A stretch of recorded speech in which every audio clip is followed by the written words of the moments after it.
अरे नाचो गाओ, आज मेरे गरीब दोस्त की शादी है। शादी में आज धूम मचा दो, धूम। अरे अशोक भाई, बस भी करो। नहीं भाई, आज तो मैं तेरी एक भी नहीं सुनूंगा। अरे नाचो भाई नाचो, आज मेरे यार की शादी है। आज मेरे यार की शादी है। ओ यार की शादी है, आज मेरे यार की शादी है। हरिया बैलगाड़ी से अपनी बारात में जा रहा था और उसके कुछ दोस्त बैलगाड़ी के आगे नाच रहे थे। कुछ देर बाद हरिया अपने ससुराल पहुंच जाता है। दरअसल लड़की के घर वाले भी गरीब थे, जो कि एक झोपड़ी में रहते थे। इस तरह कैसे भी करके दोनों की शादी हो जाती है और अगली सुबह हरिया अपनी पत्नी गीता को बैलगाड़ी में बैठाकर अपने घर की ओर चल देता है। ऐसे ही चलते चलते काफी समय हो जाता है और गीता को प्यास लग जाती है, जिसके बाद वो अपने पति हरिया से बोलती है, अजी सुनिए ना, अभी हमें अपने घर जाने में कितना समय लगेगा? मुझे बहुत तेज प्यास लग रही है। अच्छा ऐसी बात है, अब थोड़ी दूर और चलते हैं। आगे एक नदी मिलेगी, वहां पर तुम्हें पानी पिला दूंगा। ठीक है जी। वैसे हम ये स्टेशन की ओर क्यों जा रहे हैं? क्या मेरा ससुराल स्टेशन की तरफ है? हाँ गीता, तुम ये समझ लेना, स्टेशन ही तुम्हारा ससुराल है। मैं कुछ समझी नहीं। कोई बात नहीं, चलो वहां पहुंचकर सब समझ जाओगी। हरिया इस तरह गीता को अभी दिलासा तो दे देता है, लेकिन गीता को यह नहीं पता था कि वो जिस ससुराल की अभिलाषा कर रही है, उसे देखने के बाद उसकी आंखें फटी की फटी रह जाएंगी। कुछ देर बाद बैलगाड़ी ऐसे ही आगे की ओर चलती जाती है और रास्ते में एक नदी मिलता है, जहां हरिया पानी भर के लाता है और गीता को पिला देता है। इसके बाद फिर से बैलगाड़ी आगे की ओर चलने लगती है। कुछ घंटे के बाद बैलगाड़ी एक ट्रेन की पटरी के पास आकर रुक जाती है, जहाँ एक पुरानी ट्रेन की बोगी खड़ी होती है। अजी, हम यहाँ क्यों आए हैं? क्या आपको सूसू लगी है, इसलिए आप यहाँ पर मुझे भी लेकर आ गए? अरे नहीं नहीं, दरअसल गीता, आज से यही तुम्हारा ससुराल है। आज से हम यहीं पर रहेंगे। ये ट्रेन की बोगी ही हमारा घर होगा। अरे आप ये कैसी बातें कर रहे हैं? आप तो मेरे ससुराल ले जाने वाले थे ना? गीता, मैं तुमसे कुछ छुपाना नहीं चाहता। मैं तुम्हारी मम्मी को ये पहले ही बता दिया था कि मैं एक ट्रेन की बोगी में रहता हूँ, और माँ जी को शायद इस बात से कोई एतराज भी नहीं था। क्या उन्होंने तुम्हें नहीं बताया था? नहीं, माँ ने तो मुझे ऐसा कुछ भी नहीं बताया। उन्होंने तो बस ये बताया था कि आपके आगे पीछे कोई नहीं है। तो क्या फिर तुम मुझे छोड़कर चली जाना चाहती हो? अरे नहीं नहीं, आप ये कैसी बातें बोल रहे हैं? आज से जैसा भी है, ये मेरा ससुराल है और आप मेरे पति। भला मैं आपको छोड़कर कहाँ जाऊंगी? आप छोड़िए इन सभी बातों को। आप देखिएगा, मैं इस ट्रेन की बोगी को भी इतना सुंदर बना दूंगी कि ये अच्छे खासे घर से भी बेहतर लगेगा। इसके बाद गीता ट्रेन के अंदर आ जाती है और साफ सफाई करना चालू कर देती है। कुछ समय बाद वो ट्रेन के अंदर ही एक तरफ रहने का बंदोबस्त कर लेती है तो दूसरी तरफ रसोई बना लेती है। कुछ देर बाद जब हरिया ट्रेन के अंदर आता है तो वो ये सब देखकर चौंक जाता है। अरे वाह गीता, तुम तो सच में बिल्कुल जादूगरनी निकली यार। तुमने तो सच में चमत्कार ही कर दिया।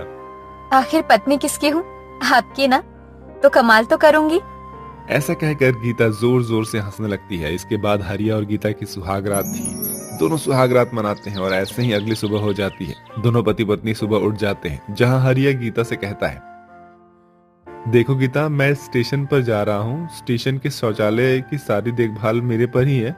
उसके साफ सफाई से लेकर उसकी सारी मेंटेनेंस तक, साथ ही स्टेशन पर कोई गंदगी होती है तो वो भी मुझे ही साफ करना होता है। अब इससे मेरी ज्यादा कमाई तो नहीं हो पाती है, लेकिन जो भी हो, हमारा परिवार तो इससे चल ही जाएगा। बाकी मैं बीच बीच में यहाँ आता रहूंगा। तुम एक काम करना, थोड़ा ध्यान रखना अपना। ठीक है, आप ध्यान से जाइएगा। बाकी आप रात में थोड़ा जल्दी आने की कोशिश कीजिएगा, क्योंकि मुझे आपसे बहुत सारी बातें करनी है। इसके बाद हरिया काम पर चला जाता है। उधर हरिया रेलवे स्टेशन पर झाड़ू लगाता है तो इधर गीता ट्रेन को और भी बेहतर अपने ससुराल को बनाने की कोशिश करती है। ऐसे ही रात हो जाती है और हरिया थका हारा घर आता है, जहाँ गीता ने उसके लिए पहले से ही खाना बनाकर रखा होता है। गीता कई महीने बीत गए थे घर का खाना खाए हुए, क्योंकि जब भी मैं काम से लौटता था तो खुद ही कच्चा पक्का बनाकर खा लिया करता था। उसी को खाया करता था और जैसे तैसे करके सो जाया करता था। लेकिन जब से तुम इस ट्रेन में आई हो ना, सच में मेरे तो भाग्य ही खुल गए। खाना खाने के बाद दोनों आपस में बातें करने लगते हैं। जी, मैं आपसे एक बात पूछ सकती हूँ? आखिर हुआ क्या था आपके साथ? मैंने सुना था कि आपके पास तो अपना खुद का जमीन और घर था, फिर आपकी ये हालत कैसे हो गई? मुझे कुछ समझ में नहीं आया। गीता, तुम मेरी पत्नी हो और तुमने मेरे इतने मुश्किल परिस्थिति में मेरा साथ नहीं छोड़ा, इसलिए मेरे निजी जीवन और मेरे अतीत में क्या हुआ उसे जानने का तुम्हें पूरा पूरा हक है।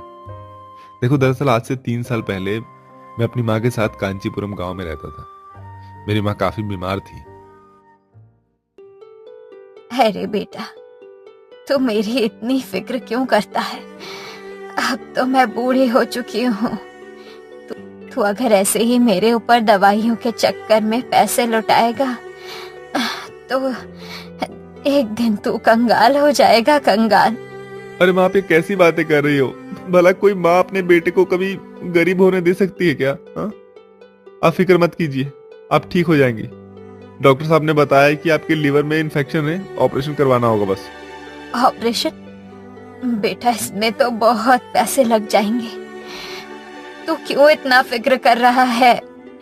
देख, अब मेरी उम्र हो चली है, कुछ दिन की और मेहमान हूँ मैं बस। माँ, आप ये बेकार की बातें मत कीजिए ना। और हाँ, मैं खेत पर जा रहा हूँ, ठीक है? अगर लेट से पहुंचा तो लाला जी मुझ पर गुस्सा करेंगे। मैंने खाना बना दिया है, आप समय पर खा लीजिएगा, ठीक है? और दवाई भी टाइम पर ले लीजिएगा प्लीज। ठीक है बेटा, जा, और थोड़ा ध्यान से जाइयो। इसके बाद हरिया लाला के खेत पर चला जाता है और वहां पर काम करने लगता है। कुछ समय बाद वहां पर लाला आता है। और हरिया, घर में सब कुशल मंगल तो है ना? तेरी माँ कैसी है अभी? हाँ हाँ लाला जी, सब बढ़िया है, मतलब बस आपकी कृपा है। चल ठीक है, फिर मन लगाकर काम कर और 2 पैसे कमा। मैं भी यही देखना चाहता हूँ। जी लाला जी। दरअसल लाला की नजर हरिया के पुश्तैनी जमीन और घर पर था। वो कई सालों से उसे हड़पने का मौका ढूंढ रहा था, लेकिन उसे आज तक कोई भी मौका नहीं मिला था। तभी एक दिन अचानक हरिया का दोस्त अशोक भागता हुआ आता है और हरिया से कहता है, अरे हरिया भैया, गजब हुई गवाह। क्या हुआ अशोक भाई? भैया, आपकी माताजी के पेट में बहुत तेज दर्द हो रहा था। मैंने जैसे तैसे करके उनको अस्पताल तो पहुंचा दिया, लेकिन वहां पर डॉक्टर बता रहे हैं कि उनका जल्दी से जल्दी ऑपरेशन करना पड़ेगा, वरना उनका बच पाना बहुत मुश्किल है। और डॉक्टर ने पूरे 5 लाख का खर्चा बताया है। क्या? 5 लाख? अब मैं इतने सारे पैसे का इंतजाम एक साथ कैसे करूंगा? हरिया भाई, मेरे पास भी इतने पैसे नहीं है कि मैं आपकी मदद कर सकूं। आप एक काम कीजिए ना, लाला जी से बात कीजिए, वो बहुत अच्छे हैं और वो आपकी मदद जरूर करेंगे। तुम सही कह रहे हो, मैं अभी जाता हूँ लाला जी के पास। ऐसा कहते हुए हरिया लाला जी के घर पर पहुंच जाता है, जहां लाला हरिया से कहता है, देखो हरिया बेटा, मैं तुम्हारी मदद तो करना चाहता हूँ, लेकिन तुम्हें तो पता है ना कि मैं एक लाला हूँ और कोई भी काम फ्री में नहीं करता हूँ मैं। और तुम्हें 1-2 हजार तो नहीं चाहिए, बल्कि 5 लाख रुपए चाहिए। अब मैं किसकी गारंटी पर इतने सारे तुम्हें पैसे दूंगा? लाला जी, मैं एक एक पाई आपके यहाँ पर काम करके उतार दूंगा, बस आप मुझे 5 लाख रुपए दे दीजिए। नहीं, मैं इस तरीके से तो तुम्हें पैसे नहीं दे सकता हूँ। हाँ, एक काम कर सकते हो तुम, अपना जो घर है ना, मेरे यहाँ पर गिरवी रख दो। क्या इसके लिए तुम तैयार हो? हरिया को कोई और रास्ता नहीं सोचता है और वो लाला की ये बात मान लेता है। ठीक है लाला जी, मैं अपना घर और जमीन गिरवी रखने के लिए तैयार हूँ। लाला ये बखूबी जानता था कि हरिया अभी बहुत ही परेशान है और वो बिना कुछ पढ़े ही इन कागजों पर साइन कर देगा। इसलिए वो कागज पर गिरवी का नहीं बल्कि अपना मालिकाना हक कागज पर लिखवा रखा था और हरिया बिना कुछ पढ़े ही उन कागजों पर साइन कर देता है और 5 लाख रुपए लेकर वहां से अस्पताल चला जाता है। देखिए, आपने पैसे लाने में काफी देर कर दी। अगर आपने अपनी माताजी को पहले ही एडमिट करवा दिया होता तो शायद ऑपरेशन करवा लेते और वो आज जिंदा होती। हरिया ये बात सुनकर बहुत ही टूट जाता है, जिसके बाद वो अपनी माता का अंतिम संस्कार करवाता है। फिर उन 5 लाख रुपए को लेकर लाला जी के पास जाता है, जहां लाला उससे 5 लाख रुपए भी ले लेता है और वहां से उसे भगा भी देता है। और इस तरीके से लाला ने मेरे साथ धोखाधड़ी किया और मैं कानूनी तौर पर भी लाला से नहीं लड़ सकता था, क्योंकि कानूनी रूप से मेरा घर और मेरा जमीन अब उसी के नाम पर है और 5 लाख रुपए मैंने उसे वापस जो किया है उसका कोई गवाह भी नहीं था मेरे पास। चलिए हरिया जी, अब तक जो हुआ सो हुआ। अब हमें अपने जीवन में आगे बढ़ना है।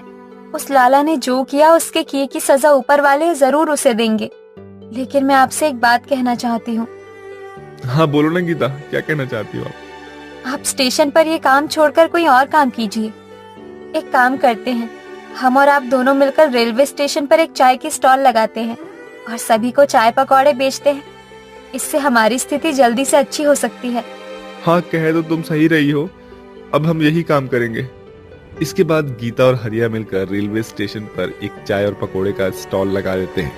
उनके चाय पकोड़े का व्यापार काफी अच्छा चलता है और वो इसी तरह से अपनी जिंदगी को बदलने की